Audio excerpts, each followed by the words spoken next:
Hi, I'm Jackie Bailey, and I'm presenting our work that I completed with Isabella Schloss on the effect of character type on children's experience of virtual reality.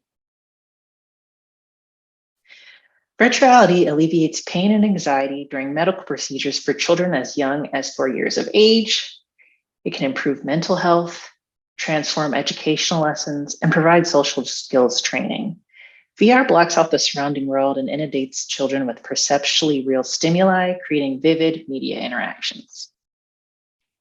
Within these VR experiences, children can interact with embodied agents that look and behave as if they are actual social actors. However, there is evidence that children feel stronger emotional effects of VR compared to adults. If immersive and perceptually rich technologies like VR continue to be leveraged to improve the lives of children, they must be developed to mitigate any social, emotional, and physical harm while maximizing any benefits for children.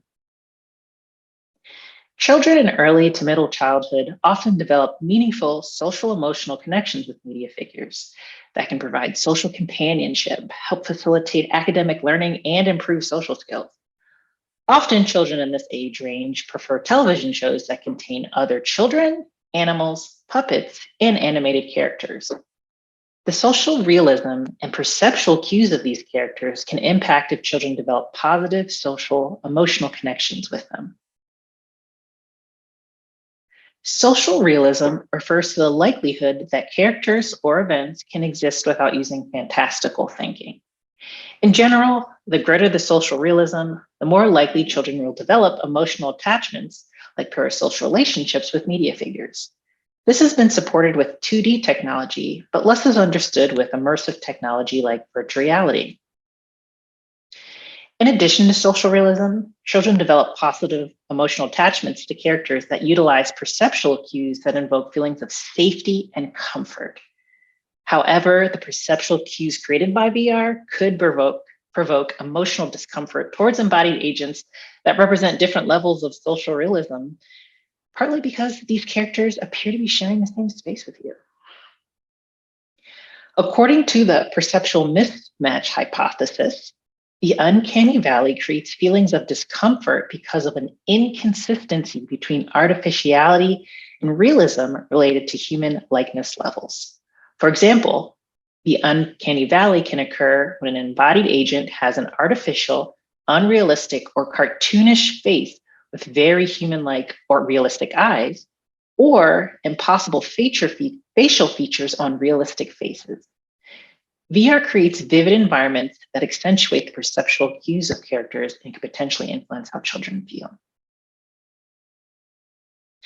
To better understand how to design positive VR experiences for children, our study explored 5 to 9-year-old children's perceptions of embodied agents in VR that represent characters commonly used in 2D screen formats that represent different levels of social realism.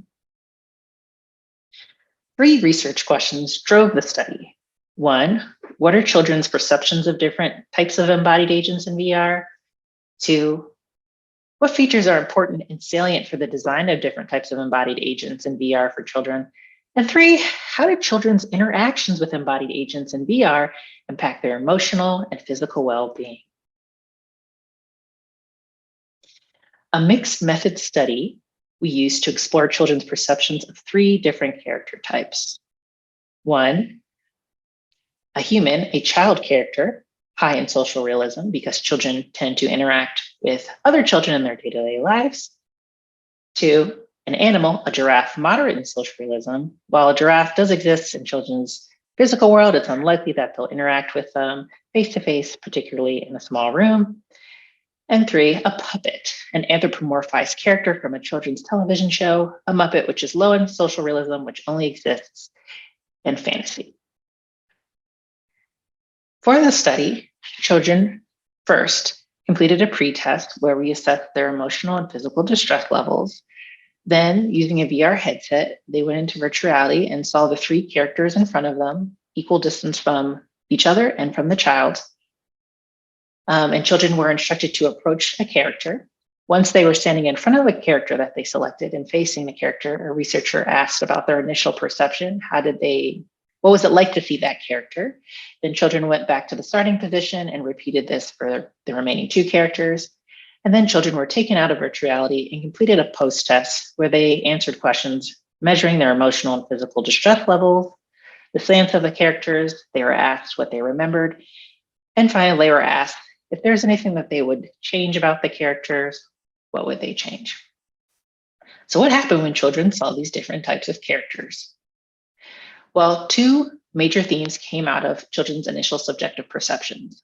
They answered that question with topics related to social emotion, whether emotional perception, and also the realism of the characters. Children had a wide range of social emotional experiences, positive, negative, they were perplexed, they felt neutral, or they had conflicting emotion. Overall, significantly more children described the giraffe in positive terms compared to the child and the Muppet characters. There was no difference between the Muppet and the child characters. In terms of the negative impression, the giraffe had the fewest negative descriptors, and no difference exists between the Muppet and the child. Overall, there were no significant difference in the number of realism descriptors of the 3 characters, implying that children saw all characters' realism similarly. But what is the connection between children's social, emotional, and realism perceptions? From children's responses, we found that the realism of VR was an asset for some agents, but a hindrance for others. More specifically, realism acted as an asset for the giraffe character, the one moderate in social realism. Children said, one child, for example, says, feels like seeing a real animal, nice. However, for the child and the Muppet characters, they were a hindrance. For example, when one child spoke of seeing the giraffe, strange, looks like me, like he's staring at me. And when seeing the Muppet, one child said, kind of creepy now, feels like not sure I have to run away because it's a monster. Interestingly, realism did act for a bit of a benefit for the Muppet when children recognized the Muppet from other 2D experiences. For example, one child said, kind of cool, he's in a TV show. Another theme that came between the connection between social emotional perceptions and realism was the fact that character types primed this tension between fantasy and reality for children. Children struggled between understanding that the media figures represented a fictional or the stimuli was artificial, and the fact that it felt so real. For instance, one child said, kind of weird, this is not real right now. Cool, since I never knew he was alive, but he's not alive. Weird because it's right next to me. And then thinking about the salience of the characters in terms of what children remembered, and then also related to what children desired for the design, children emphasized the movement of the characters as opposed to the visual appearance.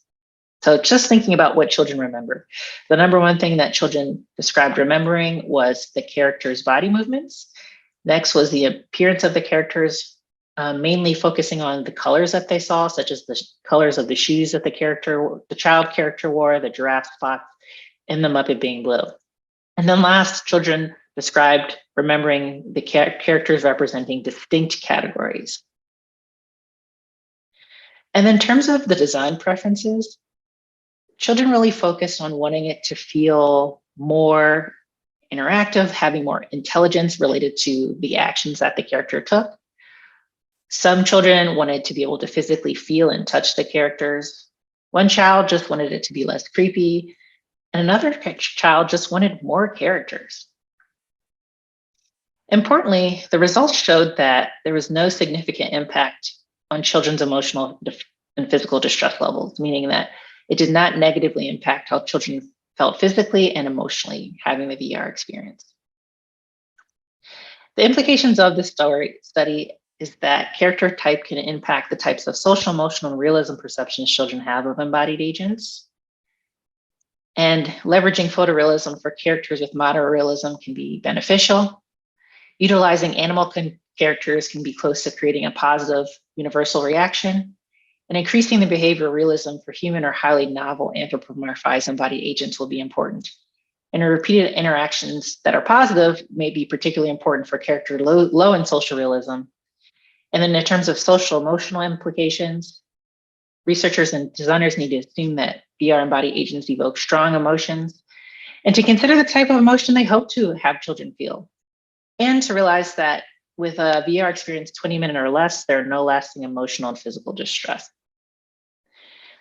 VR has the potential to positively transfer children's educational, medical, and entertainment experiences by transporting them to other worlds. Character design for these immersive technologies need to be carefully crafted to provide its intended benefits. Researchers and designers must closely evaluate the use and design of VR for children to inform the public of its impact and age appropriateness. Thank you.